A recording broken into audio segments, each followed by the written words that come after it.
قصة أطول سجين في التاريخ الأمريكي. تخيل تفتح باب زنزانة بعد 67 سنة وتلاقي العالم بقى حاجة تانية خالص. كل حاجة اتغيرت، الشوارع، البشر، التكنولوجيا، حتى في طريقة السلام. لكن اللي ما اتغيرش هو قلب راجل اتحبس طفل وخرج عجوز ولسه واقف على رجليه.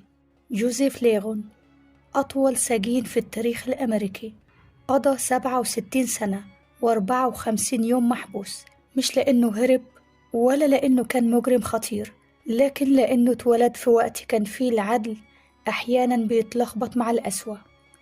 القصة بدأت سنة 1953.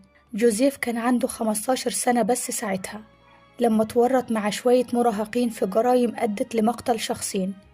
جوزيف ما أنكرش إنه كان هناك في الوقت ده، وما ادعاش إنه ملاك، لكنه فضل طول عمره بيقول جملة واحدة بس: أنا ما قتلتش حد.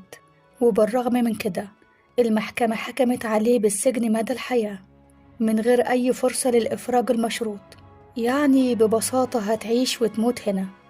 حكم نهائي لطفل مش فاهم يعني إيه مؤبد، ولا يعني إيه العمر هيمشي جوه زنزانة، بينما أصحابه اللي كانوا معاه كلهم خرجوا من السجن.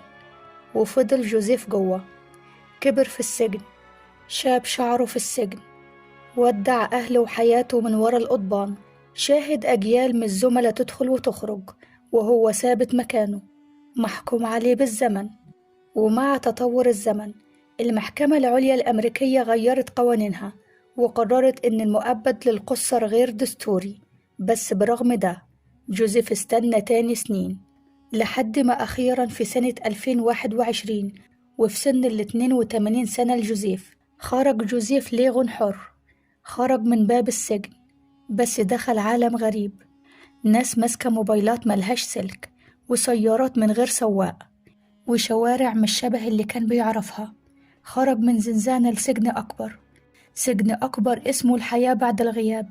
لكن الراجل ده رغم كل اللي شافه في حياته ما فقدش كرامته، ما فقدش إيمانه، ما فقدش جملته الشهيرة: أنا ما قتلتش حد.